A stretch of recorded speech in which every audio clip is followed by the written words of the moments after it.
Oh, I'm just old enough to remember how amazing it was to get a new VCR that could be programmed to record a specific channel at a specific time. That was a magical age. I wasn't the biggest fan of Tivo though. I was enough of a nerd to build my own PC with a monster-sized hard drive and a capture card to record TV instead. Nowadays, so much content is arriving on streaming and on-demand style services, we have to ask our audience, do you still need a DVR?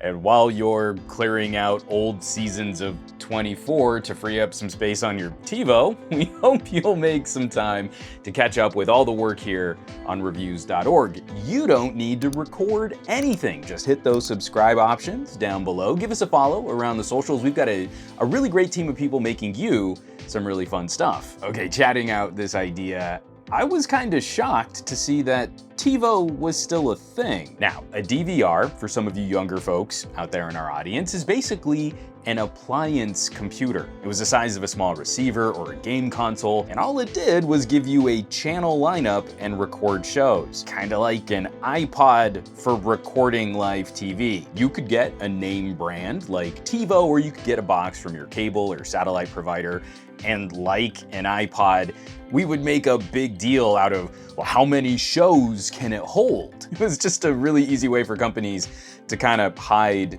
different tiers of storage. So you could get charged ridiculous amounts of money for a slightly larger hard drive, and you weren't allowed to pop open the case and install a new hard drive yourself. On top of that, you didn't just own the box, you also likely had to pay a subscription to get up-to-date channel information, which was freely available back then, but I don't know, convenience or something. You might be able to tell from my tone how I feel about DVRs.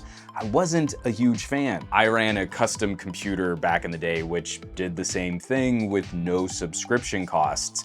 I was able to control the size of the hard drive, and it wasn't very expensive putting in a much larger drive. My parents had a DVD burning box that was roughly the same as a super premium VCR, also no subscription costs. I just never really saw the benefit. Nowadays, streaming and on-demand have made cord cutting an attractive proposition to traditional cable and DVR solutions. In our home, we're back on the YouTube TV, and I guess that means we have a cloud DVR. Even that's not always perfect. YouTube borked the last episode of Better Call Saul. The last 15 minutes were just gone. But at the time of broadcast, there was already an on-demand version available to stream. I didn't really need to record the episode in real time when it broadcast in my time zone. So back to my shock at Tivo still being around, the business model makes increasingly less sense to me as we make media more portable. We have better tools in our phones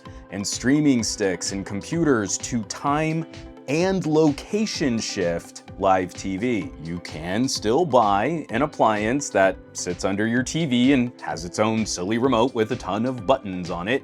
A Tivo for cable will cost between $200 and $400 for the basic box with a storage drive, and then you pay either $15 a month, $150 a year, or $550 for a lifetime license to use the Tivo service and channel guide. Now I get it, YouTube TV, not as cheap a deal as it used to be. And if you buy this whole Tivo setup outright with a lifetime subscription, that's kind of like 15 months of YouTube DVR, but YouTube TV is both the broadcast and the DVR, where with the Tivo, you still need to pay for cable TV on top of the Tivo service. I'm just saying, the pricing can get a little messy for your pocketbook, so it should be no surprise that the newest product from Tivo is a 4K dongle, which is basically a Chromecast with Google TV built in for $40. And it still comes with the more complicated remote for all you fans of additional buttons,